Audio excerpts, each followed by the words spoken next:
안녕하십니까, 김경재입니다. 오늘 7월 21일 10시 반, 지금부터 딱 2시간 전에 김경수 경남지사가 대법원 선고가 있었습니다.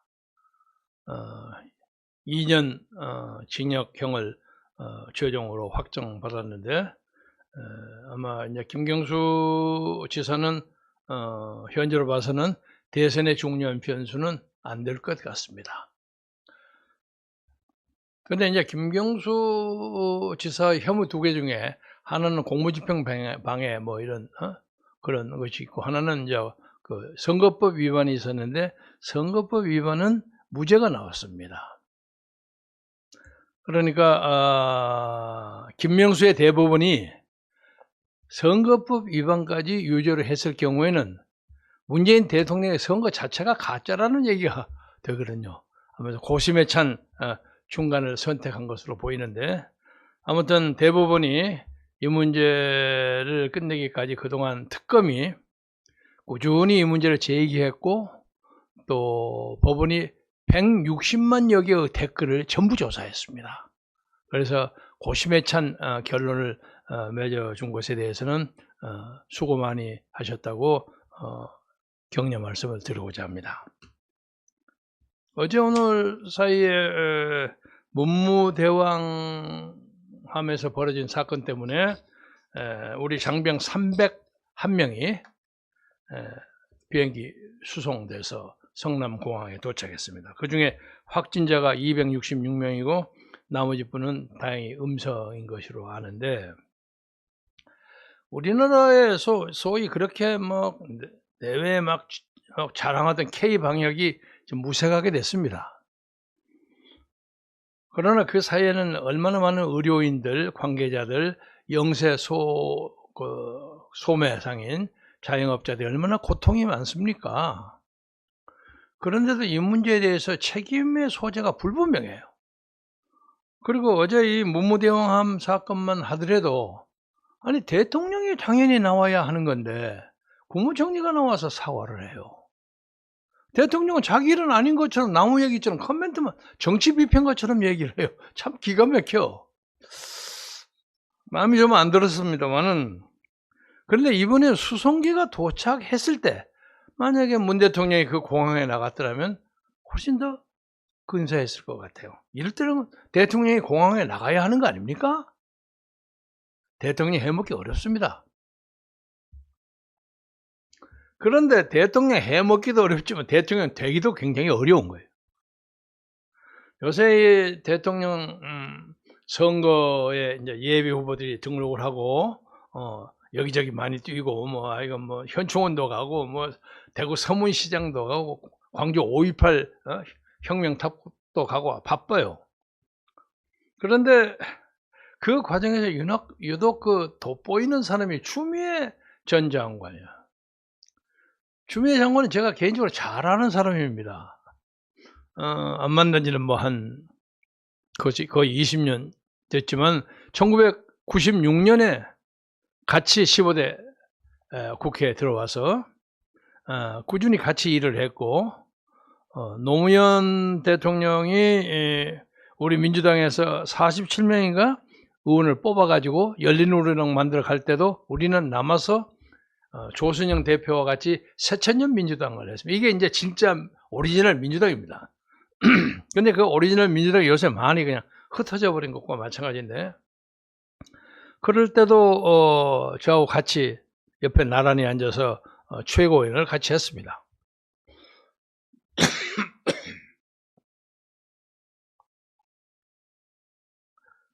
그런 사태가 벌어지기 전에 김대중 대통령이 추미애 의원을 굉장히 애호했어요. 가까이 하고, 한 번은 97년쯤 되는 걸로 기억하는데 김대중 당수가 저를 부르더니 자네 추미애 의원 데리고 미국에 가서 대미 외교 좀 하고 오게 그러더라고요. 그래서 어떻게 합니까? 그냥 사람하고 같이 가서 국회에 가서 자네 잘 아는 의원들한테 소개도 인사도 시키고, 특히 뉴욕에 있는 도널드 P. 그레그 대사 코리아 소사이어티라는 걸 하고 있었어요. 그분에 가서 교류를 하고 그러고 오라고. 알겠습니다. 근데 왜 제가 선택됐는지 잘 모르겠습니다. 추미애 의원이 저를 추천했는데 어쩐지 모르겠으나 아무튼 단둘이가 미국을 가기가 좀 불편해서 제가 다시 김대중 대표한테 와서 단둘이 가기 쑥스러우니까 누굴 하나 붙여주십시오. 그래서 뭐 쑥스럽긴 뭐 쑥스러워. 아니면 뭐 남자 의원을 하나 더 붙이든지 여자 의원을 하나 더 붙여주든지 그렇죠. 쑥스럽게 뭐 쑥스러워. 수영원도 있고 아니 그래도 하나 더 붙여주십시오. 해서 같이 간 사람이 신낙균 의원입니다. 그래서 제가 두 여자 의원을 모시고 미국을 그때 한 7박 8일인가 한 거의 10일 가까이 여행을 했는데 개성이 굉장히 강하고 똑똑하고 말빨도 세고 어디 이제 예를 들면 LA나 무슨 샌프란시스코나 이런 데를 가면 마중 나오는 사람들이 한의 회장급 사람들이 나와서 자기들이 오너 드라이버를 하고 저는 바로 옆좌석 조수석에 앉고 뒤에 여자 의원 둘이가 타고 이렇게 많이 가요. 그리고 우리 수행팀은 뒤에 벤츄락에서 이렇게 타고 오는데 보통 30분, 1시간만 그렇게 달리는 동안에 뒤에서 항상 디스커션이 심해요. 토론이. 그러니까 추미애 의원은 똑똑한 판사 출신이고 신낙균 의원은 미국 유학파예요. 예일 대학교 신학대학을 나오신 분이야. 그러니까 사고방식의 차이가 많이 있었던 모양이야.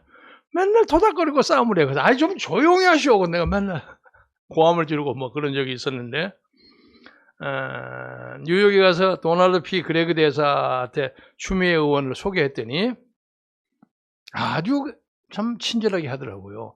그리고 이제 신낙균 의원은 영어를 잘 하니까 뭐 자기 의사표시를 잘 하고 저는 이제 추미애 의원 통역을 좀 해야 하는데 이 사람 재미있어. 김 선배님 통역 좀 해주세요. 아주 명령하듯이 그래요.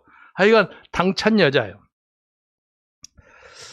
그런데 그 후에 보니까 탄핵 문제, 노무현 대통령 탄핵 문제가 있었죠.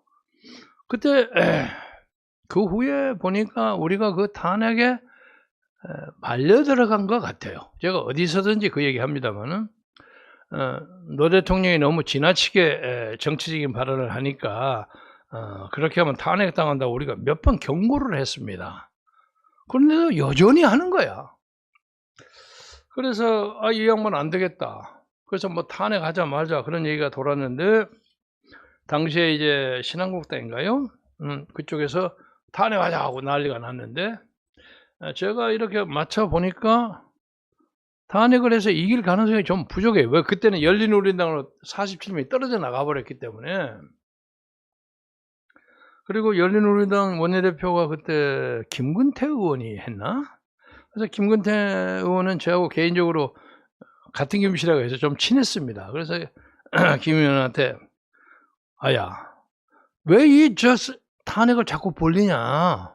니들이 꼭 일부러 유도하는 것 같은데 그러지 말아라.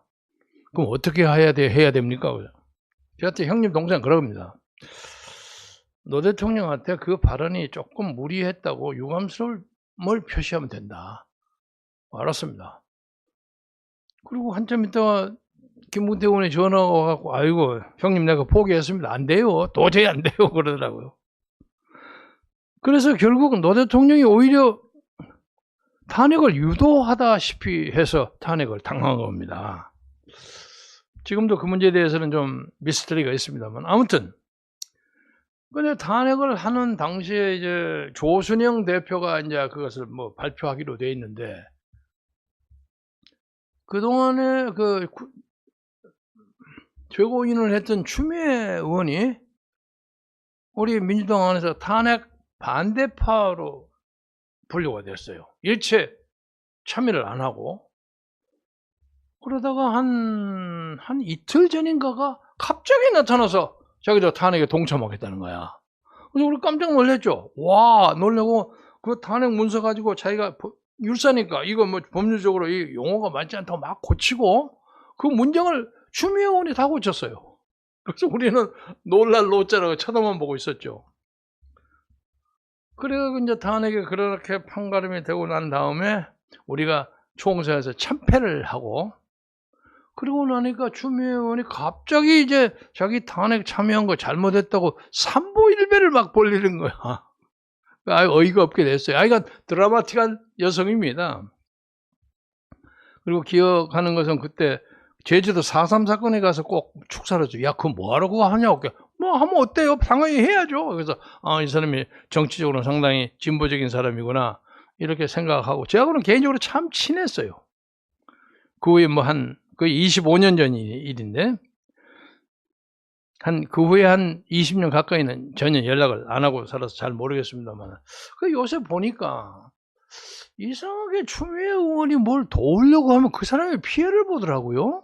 예를 들면 오늘 그 드루킹 사건, 김경수 사건이 시작된 것도 추미애 의원 때문입니다. 추미애 의원이 그때 당대표 때인가 막 누가 댓글로 막 자기를 공격하니까 기분이 나빠가지고 고발을 했어요, 경찰에. 근데 한참 조사를 해보니까 드루킹이 나온 거야. 그 드루킹이 킹크랩인가 뭘 돌려가지고 하는 것이 문재인 대통령 선거를 돕는 그런 혐의가 나왔단 말이에요. 그리고 거기에 김경수 의원이 개입했느냐 안 했느냐 이런 문제가 벌어진 게, 이게 모든 게 추미애 의원의 고발 때문에 시작됐습니다. 그러니까 이상하게 추미애가 도우려고 하면 그 사람 잘 안 돼버려요. 그 다음에는 요새 보세요. 추미애가 그냥 꽁 잡는 매라고 해서 그냥 때려잡으려고 아우성철 윤석열 전 총장. 그러니까 추미애가 막 잡으려고 하면 이게 더 커요, 이상하게. 참 묘한 일입니다.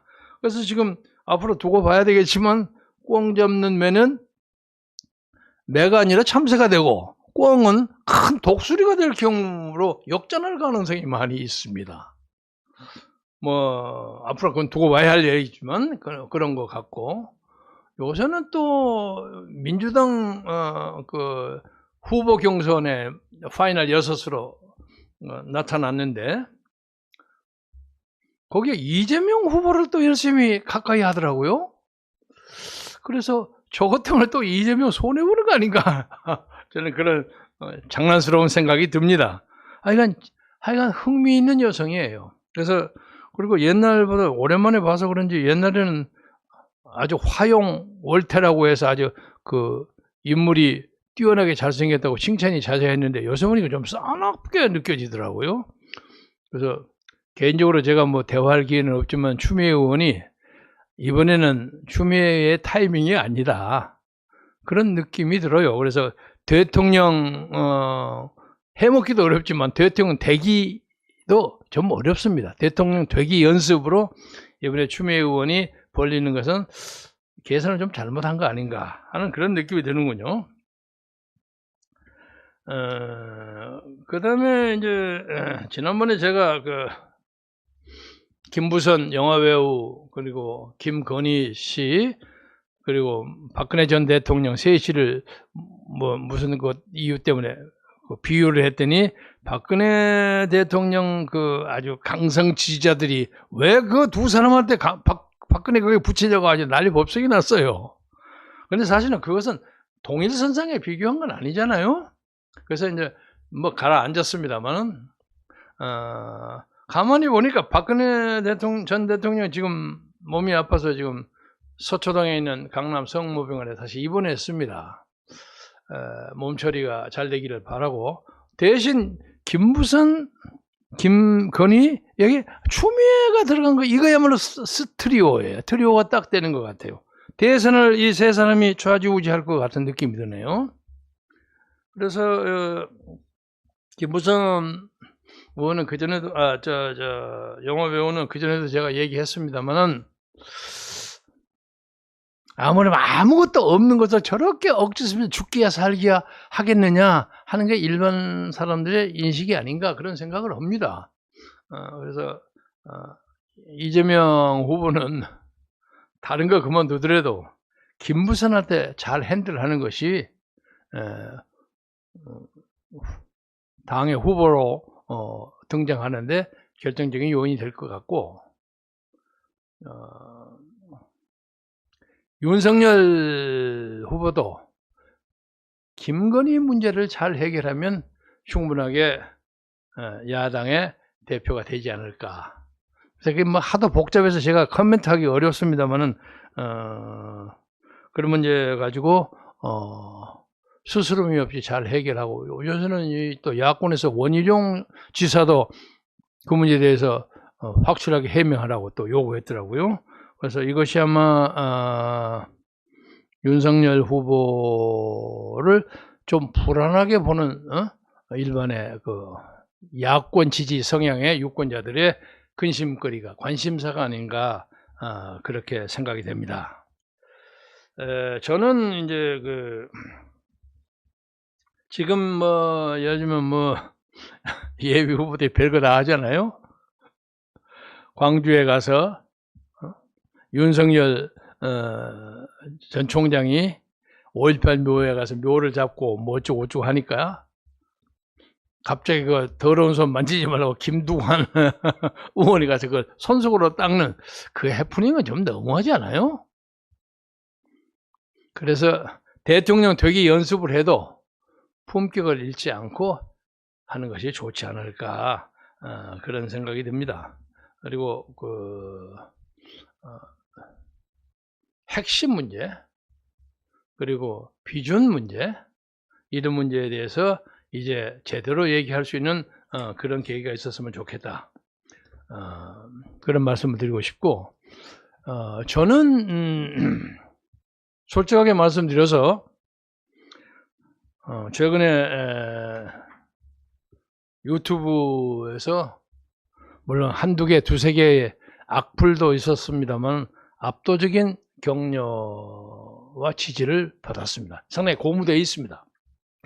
근데 칭찬하는 댓글 중에 출마를 해라는 것이 굉장히 많습니다. 여러분 들어가서 보십시오. 그래서 저도 개인적으로 몰래 그냥 내 침대에서 혼자 생각하기에는, 글쎄 솔직하게 말하면 대통령은 내가 가장 잘할 수 있을 것 같은데, 이런 생각을 가끔 해봅니다. 솔직하게 말씀드리면. 그러나 그것은 시운이 닿아야 하고 또 천시가 오고 그래야만 가능한 거 아닙니까? 그래서 그렇게 크게 욕심을 가지고 죽기 살기를 하지는 않습니다. 그리고 뭐 나중에 기회 있으면 천천히 말씀드리겠습니다만, 대한민국 대통령이 가져야 할 여러 가지 품성 중에 예를 들자면 국가 원수로의 품격을 지키는 것도 중요하고 상당한 수준의 도덕성을 가지는 것도 중요합니다. 그게 전제돼야 되죠. 그리고 저는 좀 구닥다리가 돼서 그런지 모르지만 어떤 이유로든지 군대 안 간 사람은 전 미워해요. 제가 군대를 너무 오래 갔다 왔기 때문에 공군장교 4년에 훈련 4개월, 4년 4개월에 김신조 온다고 해서 또 전역이 2개월 늦어서 4년 6개월을 군대에서 보냈습니다. 그래서 그 기간 동안에 내 동기생 30명 중에서 군대 안 간 사람이 너무너무 많아요. 이런저런 이유 붙여가지고. 그래서 그 후로도 뭐 손가락이 어째서 그런다, 뭐 또 전직 뭐 대통령 한 사람이 있죠. 이름은 안 들겠습니다만 사진을 찍었더니 뭐 폐가 퍼렇게 나왔다. 뭐 약물을 먹으면 그런다는 설이 있습니다. 뭐 그런 것으로 해서 군대 안 간 사람 되게 지금 미워해요. 그러나 뭐 그 옛날 이야기고, 그러니까 적어도 대한민국에서 병영 의무를 하는 것은 애국이라고까지는 얘기는 못하지만 국민의 기본적인 의무라고 생각합니다. 그래서 요새 세상이 많이 바뀌어져서 그냥 방탄소년단에 뛰고 그냥 세계가 아주 완전히, 우리나라도 글로벌라이즈 되지 않았습니까? 국제화되는 그런 시기에 군대에 가서 몇십 개월을 산다는 거. 옛날 노무현 대통령이 말대로 군대 가서 썩는다 그랬죠. 그 표현은 잘못된 거지만 그거하고 노무현 많이 당했죠. 군대 가서 그렇게 참 썩는 것처럼 시간을 보내는 거, 나는 썩는 거라고 생각하지는 않습니다만은 그건 억울하다고 생각할 거고, 그리고 그것 때문에도 그 군대 가서 열심히 노력하는 사람을 참으로 가상하고 고맙게 생각합니다. 그래서 그런 뭐 군대에 대한 문제, 그리고 국정에 대한 전반적인 이해가 있어야죠. 특히 국정에서 가장 중요한 것은 민생을 살리는 거, 경제를 어떻게 해야 하는 거. 간단하게 말해서 우리 의식주 3개 중에서 제가 누누이 말씀드립니다만, 먹는 거 그리고 입는 거, 이것은 비교적 다 해결됐습니다. 저도 이거 아주 싸구려 옷입니다. 그리고 음식은 그래도 자기가 게으러서 무슨 일이 있으면 그래서 그런 경우를 제외하고는 먹고 굶어 죽는 사람은 그렇게 많지 않습니다. 우리나라는. 그런 문제에 대해서는 기아의 문제는 해결됐어요. 가장 중요한 게 주, 아파트 사는 집이에요. 집 문제를 저렇게 엉터리로 25번을 정책을 내서 맨날 빵꾸나고 저렇게 엉터리라는 이런 정부 안 되거든요. 그게 주택 문제에 대한 확실한 철학을 가진 사람. 경제가 국제적 수지에 맞추면서 수출 주도 경제를 어떻게 잘 끌어가느냐 하는 문제. 또 새로운 기술에 대해서 R&D, 개발 이런 것에 대해서 어떻게 해야 되느냐. 젊은 사람의 직자를 잡아주기 위해서는 어떤 아이디어를 가져야 하느냐. 이런 전반적인 이해가 있어야 합니다. 예를 들면 저는 간단한 예를 들어서 오래전부터 얘기했습니다만은 젊은이들이 군대를 가는 것을 직장을 가진 개념으로 만들자. 그래서 봉급을 많이 주자는 거예요. 봉급을 많이 줘야. 미국에도 그 봉급이 꽤 많습니다. 하사관들 이런 사람들. 그래서 예를 들면 한 달에 1등병이 군대를 들어가면 처음에 예를 들면 100만 원, 그리고 2병이 되면 한 150만 원, 그 상병 되면 한 200만 원. 예를 들자면 그렇게 한다면 돈을 주면 그 100만 원을 다 써버리게 해서는 안 돼요. 그 사람이 쓸 수 있는 돈 한 30만 원 주고 나머지는 딱 적립을 시키는 거예요. 그래가지고 나중에 군대 딱 제대하고 나올 때 주머니에 몇 천만 원의 그 적금, 예를 들면 돈 적립금이 있으면 얼마나 단단합니까? 그래서 거기서 가서 또 무슨 특별한 기술을 배우는 거죠. IT를 배우든지 무슨 토목 설계를 배우든지 그런 식으로 군대를 어떤 직업훈련의 센터로 활용하는 방법, 여러 가지 방법이 있습니다. 예를 들어서 이제 그런 예를 들었는데, 그런 이제 군대 문제, 국방 문제, 그리고 북한의 문제에 대해서는 우리가 여러 가지로 검증해 봤지만 김정은 정권에서 아참하고 적당히 했다가는 안 됩니다. 강경하고 단호한 입장을 취해야만 김정은과 대화가 될 수 있습니다. 그냥 문재인처럼 했다가 100번 해도 100점 100패입니다. 안 됩니다. 이거 보세요. 대한민국에 국격이 있는데 우리나라 청와대에 앉아서 대통령으로 앉아있는 사람이 저기서 삶은 소대가리라고 욕을 먹고 이후에 이웃 일본에 있는 무슨 그 하잘것없는 하급 외교관한테 말도 안 되는 소리로 조롱을 당한 이게 되겠습니까? 아니 이렇게 조롱을 당하는데 죽창가 부르던 사람들 다 어디 갔어요? 반일대문을 이럴 때 벌려야지 사실은. 그래서 이런 문제에 대한 국가적인 품격을 유지하는데 적어도 공정한 사고를 할 수 있는, 소위 영어로 말하면 제너럴리스트라고 일반적인 입장에 공평하게 볼 수 있는 사람. 아침에 일어나면 미국하고 영국이 오늘 아침 탑 뉴스가 뭐예요? 이걸 다 알 수 있는 사람. 그러니까 균형 잡힌 사람이 대통령 해야 합니다. 엉뚱하게 앉아서 그 조그만 거 뭐 하나 보고 있다가 누구 재판이나 빵빵 하다가 그 사람이 와서 국가를 어떻게 운영합니까?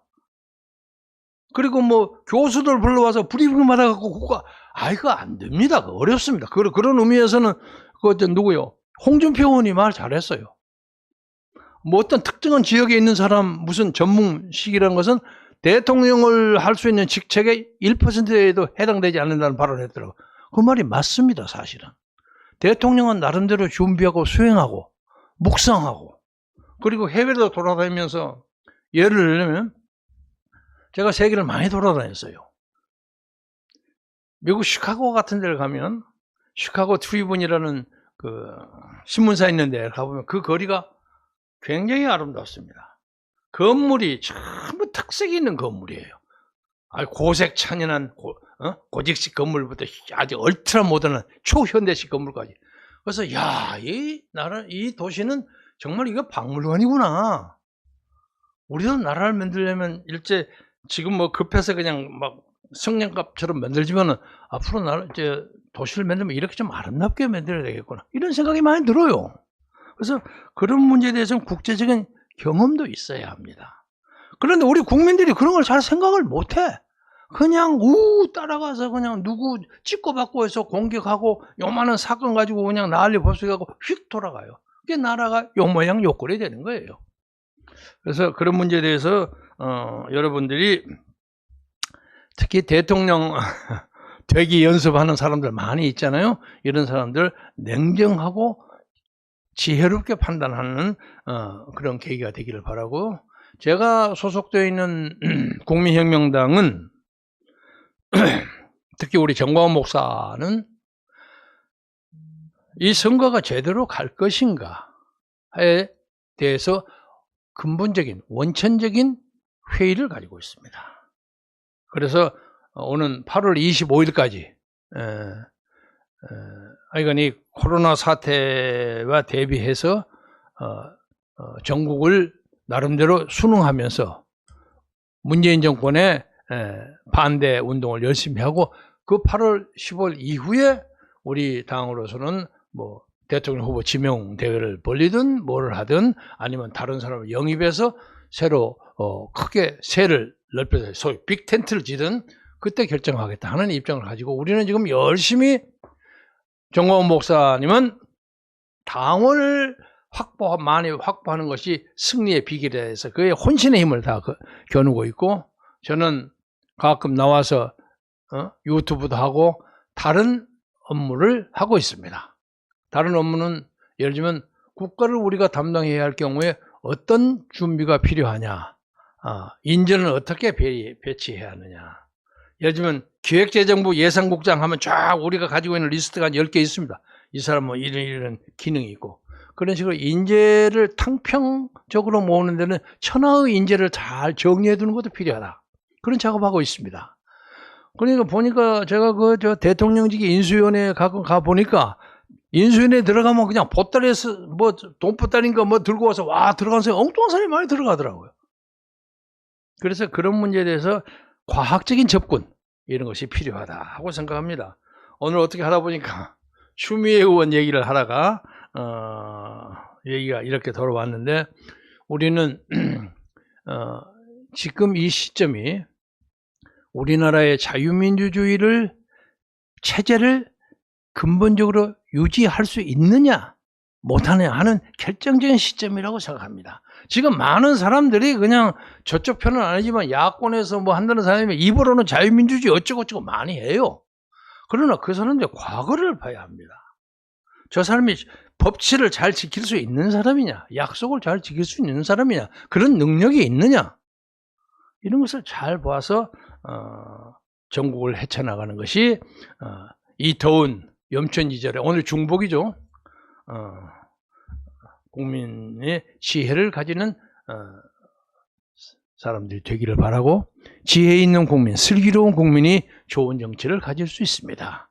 그래서 조그마한 것에 뭐 윤석열 전 총장이 뭐 어쩌고 저쩌고 한다, 뭐 어쩌고 하는 이 마타토가요.